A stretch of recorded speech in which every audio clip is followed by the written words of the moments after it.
Halo, selamat malam. Anda masih menyaksikan CNN Indonesia Prime News bersama saya, Diana Valencia. Kita ke informasi selanjutnya, ada speedboat yang ditumpangi calon gubernur Provinsi Maluku Utara nomor 4 Beni Lao Sarbin Sehe bersama rombongan terbakar di Pelabuhan Bobong, Kabupaten Pulau Taliabu, Maluku Utara. Gudang limbah dan 3 rumah di Kecamatan Teluk Jambe Timur, Kabupaten Karawang, Jawa Barat terbakar. Kepanikan sempat terjadi di lokasi. 4 mobil pemadam kebakaran diterjunkan untuk melakukan pemadaman api. Diduga korsleting listrik dari kursi pijat elektrik, kebakaran juga melanda rumah 2 lantai di Jalan Madia Kebantenan, Cilincing, Jakarta Utara. Sebuah arena judi sabung ayam di kawasan Banjardowo, Genuk, Semarang dibubarkan tim Reskrim Polrestabes Semarang. Seorang oknum polisi ikut diamankan karena menjadi bandar arena sabung ayam tersebut. Seekor sapi berbobot 3 kuintal mengamuk dan terlepas di Klaten, Jawa Tengah. Sapi berlari hingga masuk ke gorong-gorong. Proses pengangkatan sapi ini pun harus menggunakan truk krain. Sementara itu tim rescue Dinas Pemadam Kebakaran Kabupaten Lebak, Banten menangkap seekor ular kobra sepanjang 2 meter yang masuk ke dalam mobil milik warga. Aksi kejar-kejaran bak film laga terjadi di tengah jalan tol Cipali saat polisi membekuk 1 orang dari 5 kawanan pencuri ban.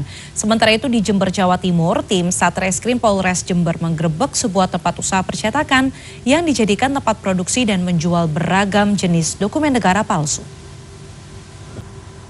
Video ambulans yang menurunkan keranda jenazah di salah satu stasiun pengisian bahan bakar umum viral di media sosial. Ambulans mengeluarkan keranda jenazah karena tak boleh isi solar bersubsidi. Informasi lainnya, seorang pengendara motor di Mamuju Tengah, Sulawesi Barat tewas setelah terjun ke dalam galian gorong-gorong sedalam 5 meter. Sementara itu di lokasi lain, yakni di Cilegon, Banten, akibat remblong dan tak kuat menanjak, truk muatan pasir terguling hingga menabrak kendaraan lain di belakangnya. Tidak hanya itu, muatan pasir juga sempat menimbun salah satu kendaraan. Tingginya intensitas curah hujan di kawasan Kabupaten Tapanuli Selatan, Sumatera Utara membuat Jalan Nasional Batu Jomba di Desa Luat Lombang, Kecamatan Sipirok amblas. Akses lalu lintas yang menghubungkan Tapanuli Selatan, Tapanuli Utara putus total. Selamat dari kecelakaan jalan tol, seorang pengusaha di Makassar malah menjadi tersangka.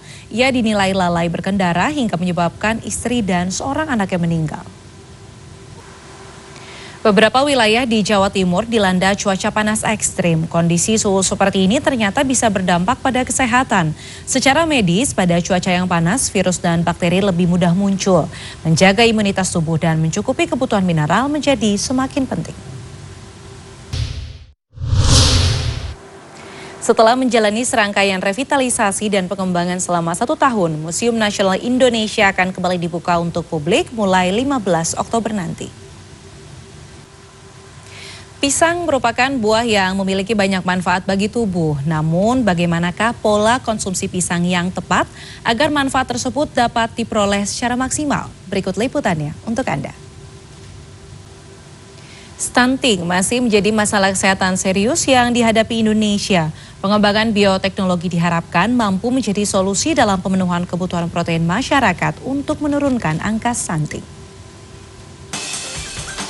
Israel terus meningkatkan serangannya terhadap Hizbullah di Lebanon, termasuk dengan menargetkan para pemimpinnya. Pengeboman dilakukan pasukan Israel di Lebanon Selatan dan ibu kota Beirut pada Jumat.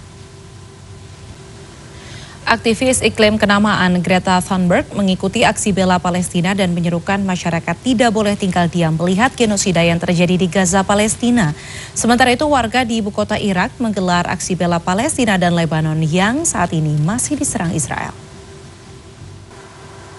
Militer Israel lagi-lagi menyerang markas pasukan penjaga perdamaian PBB atau UNIFIL di Lebanon. Meski demikian, pasukan UNIFIL menegaskan tetap bertahan di Lebanon bagian selatan untuk menjalankan tugasnya. Sebanyak 21 penambang batu tewas dalam serangan brutal di Barataya, Pakistan pada Jumat 11 Oktober. Unjuk rasa pekerja transportasi di Lima, Peru yang berawal damai berujung ricuh. Para demonstran terlibat bentrok dengan petugas kepolisian. Demonstran menuntut agar parlemen mencabut undang-undang kejahatan terorganisir. Sebuah kapal tanker yang membawa ratusan ton minyak terbakar di Jerman pada Jumat. 7 orang awak kapal berhasil diselamatkan. Sementara itu di Colorado, Amerika Serikat, 12 orang terjebak di bekas tambang emas dengan kedalaman 300 meter. 1 orang meninggal dan 4 orang terluka. Produsen pesawat asal Amerika Serikat Boeing akan melakukan pemutusan hubungan kerja. Sebanyak 17.000 orang atau 10% dari total karyawannya di seluruh dunia akan di-PHK. Cerita tentang Pasar Gede Solo tidak ada habisnya. Pasar ini tidak hanya dikenal karena arsitekturnya, namun juga banyaknya sajian. Hingga kini, industri pertahanan nasional baru bisa menyumbang sebesar sekitar 37% kebutuhan persenjataan nasional. Masih diperlukan komitmen yang kuat dari pemerintah untuk mengembangkan industri pertahanan dalam negeri. Pasar Gede Harjonagoro yang lebih populer dengan nama Pasar Gede Solo bukan hanya pusat perdagangan. Saat ini pasar tradisional tertua dan terbesar di Solo ini merupakan destinasi wisata dengan daya tarik arsitektur bangunannya, serta aneka kuliner baik yang tradisional maupun kekinian. Inilah Prime Story. Banyaknya penggemar olahraga lari di Indonesia membuat bisnis yang Kebiasaan gaya hidup sehat dengan berolahraga seperti berlari bisa dilakukan sejak usia anak-anak. Namun tidak hanya beradu kecepatan mencapai garis finish, kesesuaian postur yang tepat juga penting. Semakin banyaknya penggemar olahraga lari di Indonesia membuat ekosistem bisnis yang berkaitan dengan lari pun bermunculan.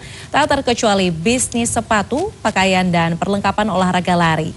Nah, akhir pekan ini ada eksibisi produk lari yang khusus menampilkan berbagai jenama atau brand lokal berkualitas. Dari ajang kualifikasi Piala Dunia 2026, zona CONMEBOL Brasil bangkit dari ketinggalan saat menghadapi Chile. Tim Samba kini naik ke peringkat 4 klasemen, sementara itu Argentina yang tak diperkuat beberapa pemain intinya gagal mengalahkan Venezuela. Laporan ini sekaligus menutup Prime News malam hari ini. Saya Diana Valencia pamit, sampai jumpa.